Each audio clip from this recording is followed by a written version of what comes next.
There's a Bible phrase that says, everyone can learn a valuable lesson from ants, especially for those who tend to be lazy. Ants are quite remarkable creatures, and it's worth taking a moment to understand their behavior. If you block an ant's path with your hand, it won't just give up and stop. Instead, it will persistently try to find a way around. The remarkable thing is that it won't give up easily. Even if you obstruct its path multiple times, the ant will keep attempting to overcome the obstacles. And guess how long an ant will try? Answer: until he dies. This steadfast determination and never give up attitude of an ant can serve as a powerful philosophy for us to adopt in our own lives. It teaches us the importance of persistence and resilience, encouraging us to keep trying and pursuing our goals relentlessly. An ant will never quit. What a philosophy. The formula for disaster: could, should, and don't. And the formula for success: could, should, will. I will do it. I should do it. I can do it. And I will do it. Among the most influential words in our language are I will. A man says, I will climb that mountain. Others say, no, it's too high, too tough, too rocky, and no one has ever done it before. But this person declares, it's my mountain, and I'm going to climb it. Soon enough, you'll see me waving from the top, or maybe not at all, because I won't come back until I've conquered it. That's really powerful, isn't it? It shows the strength of determination and the attitude of never giving up. Many research studies reveal an interesting fact. The most successful people aren't the ones who avoid failure the most. Instead, the true achievers are those who are least afraid of failing. These individuals are brave enough to take on challenges even when success is uncertain. They can visualize the goal they want to achieve, but they might not know exactly when or where they'll reach it. Success and failure often go together, like two sides of the same coin. However, many people struggle with the idea of failure. They consider it a negative word with an unfavorable meaning. Instead of viewing failure as a stepping stone to success, they see it as the final and undesirable outcome. Understanding that failure is a natural part of the journey can help shift this perspective and pave the way for greater achievements. Success often comes after experiencing failure, and sometimes it might take several attempts. Failing is a necessary part of the journey because it opens up opportunities for learning and growth. Without facing failure, one cannot create new chances, and success becomes difficult to achieve. Benjamin Disraeli, who was once the Prime Minister of England, wisely said, nothing can resist a human will that will stake even its existence on its purpose. Powerful. Here's a thought-provoking question for you. How tall can a tree grow? Well, trees aim for the maximum height they can reach. Did you ever hear of a tree growing half as high as it could? No, that's not something trees do. Now let's think about human beings. Only humans, with their unique power of choice, sometimes choose to settle for less than they could be. Why would we settle for anything less than reaching our full potential? The simple answer is that we have something special called the power of choice. This power gives us the dignity of being human. So, we have a couple of options. Let me share them with you. Here they are: to be all or to be part. You can decide to be less than what you're meant to be, or you can choose to be everything you are designed to be. I'm just suggesting that you take a moment to reflect on what being all might do for your life in the next 1 year, 3 years, or 5 years. The key to living a fulfilling life lies in doing everything you possibly can. It's like a grand quest for a great life, exploring and discovering all that you can become. But I would ask you to walk the high road. Imagine earning as much money as you can, sharing as much as you can, creating all you can, reading as many books as you can, seeing as many places as you can, and becoming as skillful as you can. It's your birthright. Make the most of your abilities and explore all the possibilities life has to offer. Think of it as a journey where you can discover the heights you can reach and the richness you can bring into your life. A man says to me, Mr. Rohn, I'm earning around $50,000 a year. Is that good enough? I'm taking care of my family. And we're pretty comfortable. Is 50,000 enough? Now, my response is, well, if that's the absolute best you can achieve, in the time you spend working and doing business, then yes, it's enough. But here's the thing.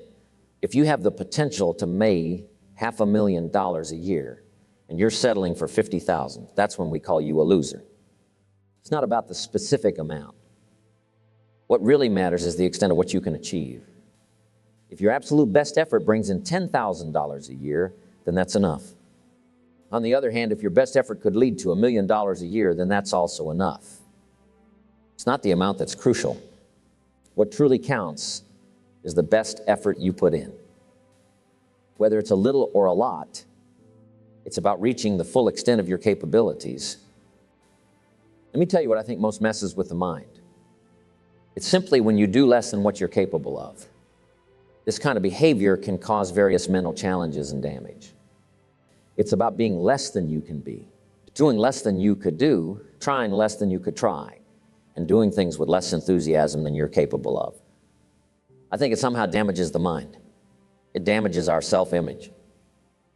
I've noticed that when you flip this around and start pushing yourself to do more, it's not just about the value you gain from those efforts. It's about how it makes you feel about yourself. The real treasure is not what we get that makes us valuable. It's what we become. Our true worth is not determined by what we acquire. It's shaped by who we are becoming. Part of this journey of self-discovery is exploring what you can do, how much you can earn, how much you can share, what you can start, how far you can reach, and how much you can extend your influence.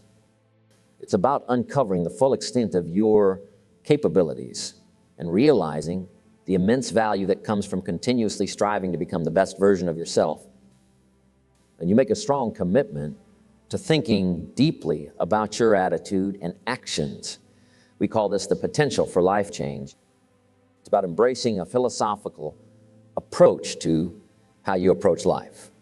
Now, the crucial thing to understand is that the real difference isn't in the amount you achieve. Whether you're doing your absolute best and earning $10,000 a year, or doing your absolute best and making $1 million a year, both are considered enough. You see, the concept of enough isn't about comparing 10,000 to 1 million. It's solely about giving your absolute best effort. If you're doing everything you can with the resources and abilities you have, that's what matters most. It's not about the numbers. It's about the dedication and effort you put into your actions regardless of the outcome. Let's delve into the next part of the ant philosophy. Here's something interesting. Do you know what ants keep in their minds all summer long? The answer is winter. Ants spend their summer getting ready for winter. It's quite clever when you think about it. Now, not everyone is as wise as ants. Some adults aren't that smart. They think summer all summer. That philosophy we call fatal. You can't be so naive as to think summer all summer. That's an important philosophy. An ancient story says, don't build your house on the sand in the summer. Why would we be given this advice? Well, because it's easy to build a house on the sand in the summer. However, we must not be so disillusioned. Ants, on the other hand, are smart. They think about winter even in the summer. During the summer, it's important to think about storms and rocks, not just sand and sun. Which brings us to key philosophy number 3. Ants think about summer all winter. I'm sure all winter long ants say, this won't last long. We'll be out here soon. What a neat philosophy, what a neat attitude they have. On the first warm day, the ants can't wait to get out. Now, if it gets cold again, they'll go back in. But on that first warm day, they're out. When it comes to leadership skills, here's a key lesson. Average people look forward to getting off. Successful people look forward to getting on with it. A person who is thriving doesn't desire to finish. They desire to begin. This mindset is what sparks a transformation in their life, pushing them into action and engagement. Now, let me offer you a suggestion based on this idea. Instead of counting down the moments until a task is over, try shifting your focus to the excitement of starting and doing the activity itself. This change in perspective can make a significant difference in how you approach your work and contribute to your overall success. I have a friend who absolutely loves skiing. You know what's interesting? He can only go skiing during the winter season. It's the time when the snow falls in the high mountains and brings the elk down for hunting. That's what we call wintertime. Even if it's super cold, like 12 degrees below freezing, my friend is okay with it. The key is to be ready and prepared for the winter season. Now here's good thought. A person who is complete and well-developed finds ways not just to deal with winter, but to make the most of it. The real challenge is to turn every opportunity that comes with winter, not just handle it. The big challenge is to make something out of each opportunity. Considering that winter is a regular part of our lives, why not find some good things in it too? Start realizing that the night will pass as you grow and learn. You'll become better at handling difficult moments and making the most out of each day.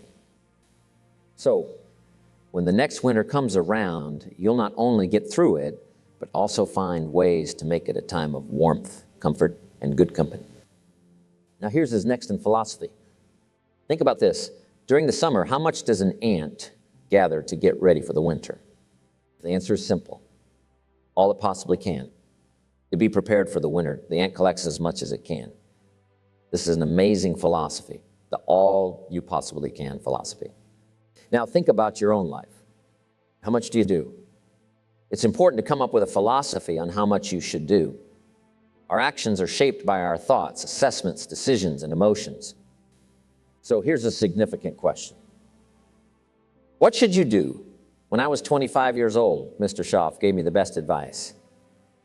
He said, do all you can. That means giving your absolute best effort in everything you do. Become a student of ability, because humans possess extraordinary talents. Dive into understanding your own abilities. You might uncover surprising things if you give it a shot. There's no telling what you could learn or what skills you could develop. So don't underestimate the potential within yourself. There's a lot to discover and develop. At times, the people with valuable skills might be right beside you. In a leadership role, it's essential to identify those individuals with abilities. Additionally, take the time to uncover your own capabilities. You see, there are things you might not realize until you give them a shot. Trying and seeing if you can do something is the key. So become a student of ability. It's about discovering what others can do and exploring your own potential. All by itself, eager is kind of exciting. Children are eager for their birthdays, looking forward to being the star of the day, receiving lots of gifts, and indulging in too many treats.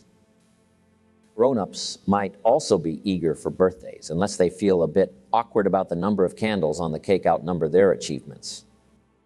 We can be eager to see a ball game, attending a dance recital where your kids perform, meeting an old friend, or even shopping for a new car. Eager sounds like a lot of fun in these situations. But have you ever heard someone say they're eager to live a better life or eager to make a lot of money? Probably not. And that's a bit of a problem because from my perspective, achieving a better life and making a significant amount of money takes an eager desire. We humans have an incredible knack for obtaining exactly what we truly need, but it's crucial to understand the distinction between wishes and desires. You've probably heard people express their wishes for more money to cover bills, go on vacations, or simply ease life's pressures. However, for their lifestyle to truly transform, those wishes need to evolve into genuine desire. If someone genuinely desires change, they wouldn't spend their time watching TV and wishing for something more. The backbone of an eager desire to change is discipline. True ambition is having a disciplined, eager desire. It's like a small voice inside us that says, if I want a better life tomorrow, I need to start working on it today. Ambition isn't a one-time thing. It's a constant, day-by-day mindset. To have the ambition to work towards a better family life, a newer car, a bigger house, and a financially secure future. You need to live it every moment. It's about making choices and taking actions that align with your aspirations. If living a successful life were easy, more people would be successful. If merely having ambition was enough, sure, all of the broken, perplexed people in the world wouldn't be broke and perplexed. It takes continuous effort and a disciplined approach to turn ambitions into reality. Many people spend a big part of their lives trying hard to make a living, while a smaller group seems to have everything going smoothly for them. Instead of just making a living, this smaller group is actively working on building and enjoying a fortune. Everything seems to fall into place for them, leaving a much larger group of people wondering why life can seem so unfair and complicated. I'm quite different from the person I used to be when I first met Mr. Schoaf 25 years ago. I've gone through a lot of changes, and I'm not that same person anymore. While we can't do anything about the past, there's a lot we can do to shape our future. You don't have to stay the same person you were yesterday. You have the power to make significant changes in your life. In fact, you can make astonishing changes in a relatively short time if you give yourself the opportunity to grow and evolve. There's so much you can achieve, even things you may not be able to imagine right now. If you give yourself a chance to make positive changes in your life, your abilities are like seeds waiting to grow. There's so much untapped talent and potential within you that you haven't explored yet. As time passes, you'll discover that you can reach deeper and deeper into your own capabilities. Before you know it, you'll find yourself doing things you never imagined, handling situations you never thought you could, and coming up with ideas that never occurred to you before. This magical transformation is triggered by setting goals. When you have a clear idea of what you want and you desire it strongly, the solutions and abilities you need will start to reveal themselves. It's a bit mysterious why this process works, but what I can tell you is that it does work. Give yourself the opportunity to become all you can be and achieve everything you are capable of accomplishing. Embrace the journey of self-discovery and growth, and you'll be amazed at the incredible things you can achieve. If you currently don't think you have all the skills needed to achieve your dreams, don't worry. Your abilities will grow as your dreams become stronger. That's why the process of setting goals is crucial. The more you focus on this process, the more ideas you'll come up with on how you can change and grow to reach your goals. It's like a journey of self-improvement, where as you invest more effort, your abilities and ideas will naturally expand, bringing you closer to what you want to achieve. Now, what's the major difference between the smaller group with lots of success and the larger group with less? Even though many factors influence our lives, such as the type of parents we have, the schools we go to, or the region we grow up in, none of these factors holds as much potential power for positive change as the ability to dream. Dreams are like a preview of the life we want to live. They have the power to motivate you, to help you overcome obstacles and challenges. Dreams are like a driving force. When we let our dreams guide us, they unleash a powerful creative force that can overcome any obstacles in our path. However, for this power to be fully unleashed, your dreams need to be clear and well-defined. A fuzzy future has little pull power. Wishes are fuzzy. Well-defined dreams are not fuzzy. To truly achieve your dreams, to let your future plans pull you forward, your dreams must be vivid. You need to be a dreamer, someone who envisions the future in detail before it even happens. It's like painting a clear picture of what you want to accomplish, making it easier for your dreams to guide and inspire you. And you've got to be willing to put yourself through the paces of doing the uncomfortable until it becomes comfortable, because that's how you realize your dreams. Now, there's a last main point to consider. The reality is you won't get every single thing you desire, and the reason is it's not that kind of planet. There will be times when unexpected challenges arise and things may not go exactly as planned. I'm sure you're familiar with these twists and turns. However, in my view, if you apply the strategies I've just shared with you, you'll still end up with more than enough. Most of the time, you'll find that you get what you want. These are pretty favorable odds. It's about understanding that while you might not achieve everything, but you can increase your chances significantly.